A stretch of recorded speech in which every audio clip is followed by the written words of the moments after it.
Here is the mini bike project.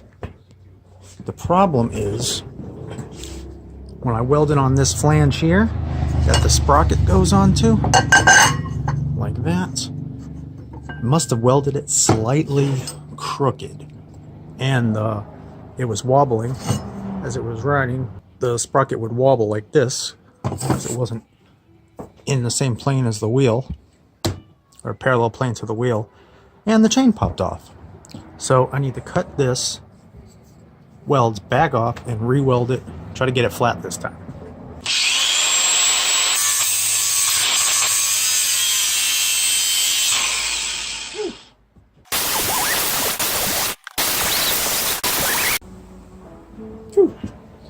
Okay, as you can see, I got it off. Clean this up and figure out how to weld it flat.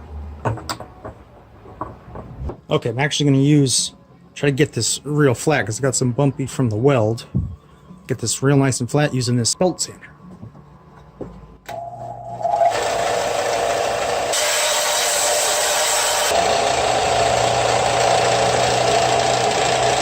Got this pretty flat now. So when this sits on there, nice and flush, no wobble, just got to weld this nice and square back to the hub so this actually runs true. This piece of duct tape on to protect the bearing while I'm grinding. There's the bearing. This piece here is an old collar from when that flange was originally before I welded it, it was originally part of the sprocket. Let me see, how did that work? It could like click one way and then drive the other like a bicycle. I used this to try to get it square, I bet.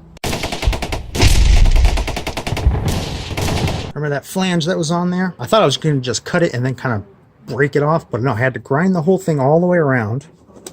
Cut into a little bit there. So grind that all down, that's smooth. Then I found, see, then if I go to put this on, not really much to weld to. That's why I had that other piece on there. Now I found this, but it fits pretty darn good. So I'm going to put this on here. Just going to weld this to here and this to here, and this fits pretty good there and there. And then I will have the flange and then make sure I square it all up good. So I weld those on.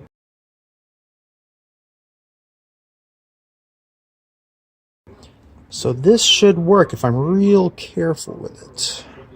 Alright, try to set this up and get welding.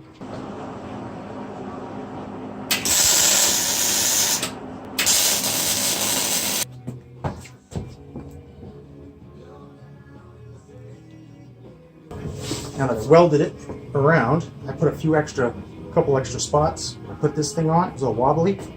So now those spots will take up the room. I just gotta grind the spots down so this fits over nice and snug. Okay, I got it welded. You can see.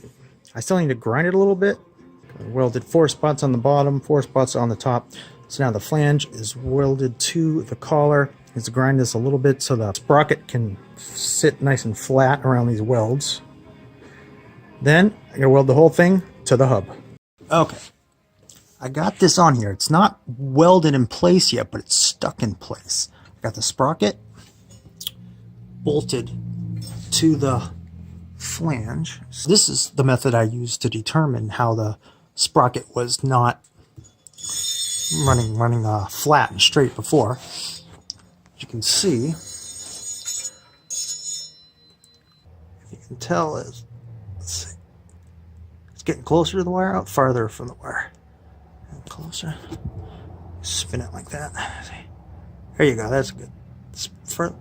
Closer, further, closer, further, closer, further. So that means that's like it was before. So now I just gotta tap it and I gotta get it straight so I can weld it to the actual hub, to the wheel. Here's the brake rotor on the other side. You can look how straight and true that is running.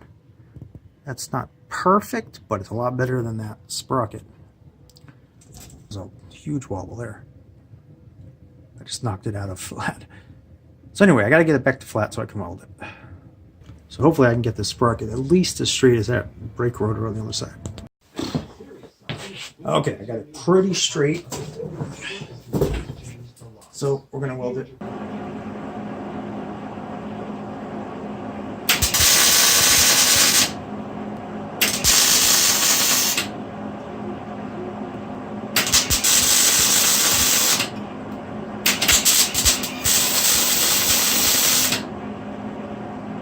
Alright, that should hold it for now. Okay, just finished welding. You can see I got the welds right here. That's like the hub. These ones. Alright, so these ones right here. Hub to the flange. And then these, I got about 8 of them around here on the top. Those are the hub and flange assembly to the wheel. And then here's the bearing I have to replace. I just finished spinning it. I got these all locked down tight. So now I just need to replace the bearing and it should be good to go. We'll see.